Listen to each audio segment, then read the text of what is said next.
ನಮಸ್ಕಾರ ವೀಕ್ಷಕರೇ, ಶೇರ್ ಸುದ್ದಿ ಒನ್ ಚಾನಲ್ಗೆ ಸ್ವಾಗತ.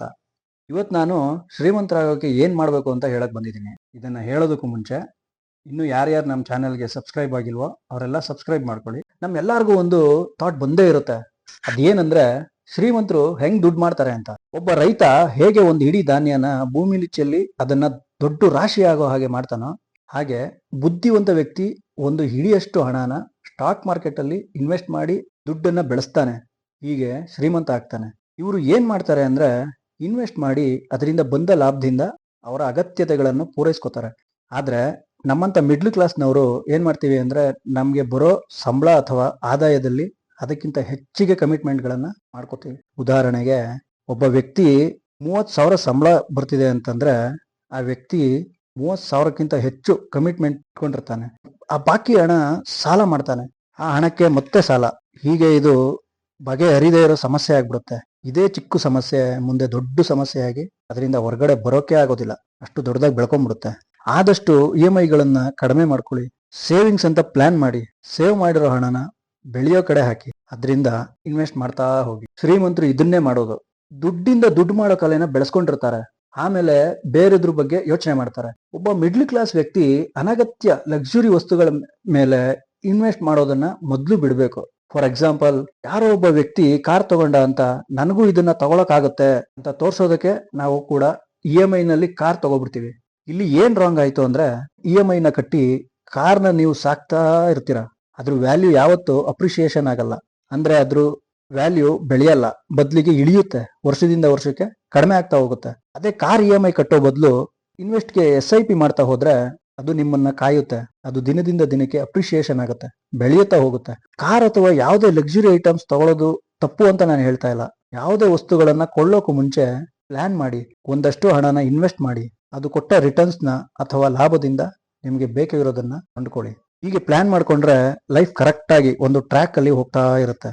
ಇದೆಲ್ಲ ಸಿಂಪಲ್ ಇದೆ, ಇಂಪ್ಲಿಮೆಂಟ್ ಮಾಡಿ ಇನ್ವೆಸ್ಟ್ಮೆಂಟ್ ಮಾಡೋಕೆ ಶುರು ಮಾಡಿ. ಶ್ರೀಮಂತರು ರಿಸ್ಕ್ ತಗೊಳ್ಳೋದಕ್ಕೆ ರೆಡಿ ಇರ್ತಾರೆ, ಅದಕ್ಕೆ ಅವರು ಇನ್ವೆಸ್ಟ್ ಮಾಡಿ ಬಂದ ಲಾಭದಿಂದ ಕೊನೆಯ ತನಕ ಶ್ರೀಮಂತರಾಗಿನೇ ಉಳ್ಕೋತಾರೆ. ಮಿಡ್ಲ್ ಕ್ಲಾಸ್ನವರಿಗೆ ರಿಸ್ಕ್ ತಗೊಳ್ಳೋದಕ್ಕೆ ಸ್ವಲ್ಪ ಭಯ, ಸಣ್ಣ ಪುಟ್ಟ ಆಸೆಗಳಿಗೆ ಬೇಗ ಮಾರು ಹೋಗಿ ಈ ಕಮಿಟ್ಮೆಂಟ್ ಗಳ ಮಧ್ಯೆ ಸಿಕ್ಕಾಕೊಂಡು ಅಲ್ಲೇ ಉಳ್ಕೊಬಿಡ್ತಾರೆ. ಆಮೇಲೆ ದೇವರನ್ನ ಬೈಕೋತಾರೆ, ನಮ್ಮ ಹಣೆ ಬರನೇ ಇಷ್ಟು, ಯಾಕಪ್ಪ ದೇವ್ರೆ ಈ ಹಣೆ ಬರ ಹೆಂಗ್ ಕೊಟ್ಟೆ ಅಂತ ದೇವ್ರನ್ನ ಬೈಕೋತಾರೆ. ನಾನು ಹೇಳೋ ಒಂದು ಸಣ್ಣ ಕಿವಿ ಮಾತ್ರ ತಗೊಳ್ಳಿ, ದುಡ್ಡಿಂದ ದುಡ್ಡು ಮಾಡಿ ಶ್ರೀಮಂತರಾಗಿ.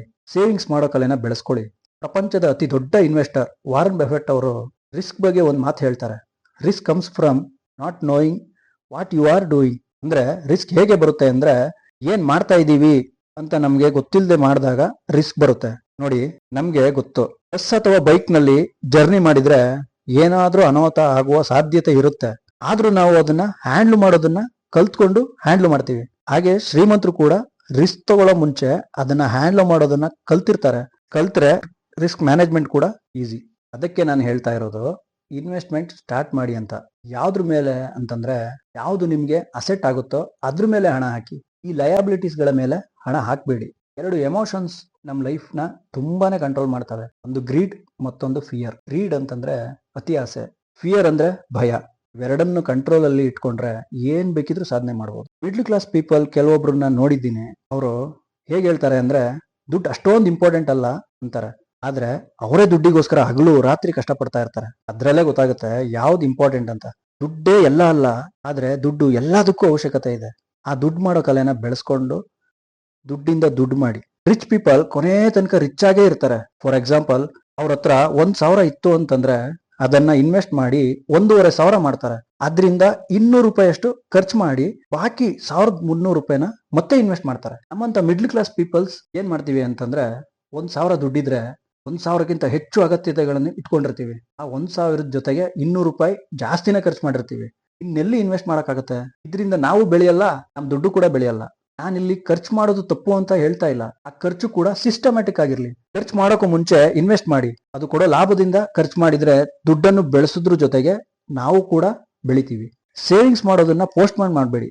ನಾಳೆ ಸೇವ್ ಮಾಡ್ತೀನಿ, ನೆಕ್ಸ್ಟ್ ಮಂತ್ ಸೇವ್ ಮಾಡ್ತೀನಿ ಅಂತ ಕಾಲನ ಮುಂದೆ ತಳ್ಳಬೇಡಿ. ಮಾಡೋದನ್ನ ಇವತ್ತೇ ಮಾಡಿ, ಈಗಲೇ ಮಾಡಿ. ಈ ವಿಡಿಯೋನ ನೋಡಿದಕ್ಕೆ ಧನ್ಯವಾದಗಳು. ಶೇರ್ ಮಾರ್ಕೆಟ್ ಅಲ್ಲಿ ಇನ್ವೆಸ್ಟ್ ಮಾಡಬೇಕು ಅನ್ಕೊಂಡಿದ್ದೀರಾ? ಹಾಗಿದ್ರೆ ಮೊದಲು ಡಿಮೆಟ್ ಅಕೌಂಟ್ ನ ಓಪನ್ ಮಾಡಬೇಕು. ಡಿಸ್ಕ್ರಿಪ್ಷನ್ ನಲ್ಲಿ ಡಿಮೆಟ್ ಅಕೌಂಟ್ ನ ಲಿಂಕ್ ಇದೆ, ಆ ಲಿಂಕ್ ನ ಯೂಸ್ ಮಾಡಿಕೊಂಡು ಫ್ರೀಯಾಗಿ ಡಿಮೆಟ್ ಅಕೌಂಟ್ ಓಪನ್ ಮಾಡ್ಕೊಳ್ಳಿ. ವಿಡಿಯೋ ಇಷ್ಟ ಆಗಿದ್ರೆ ಲೈಕ್ ಮಾಡಿ, ಶೇರ್ ಮಾಡಿ. Thank you. ಮತ್ತೆ ಸಿಗೋಣ.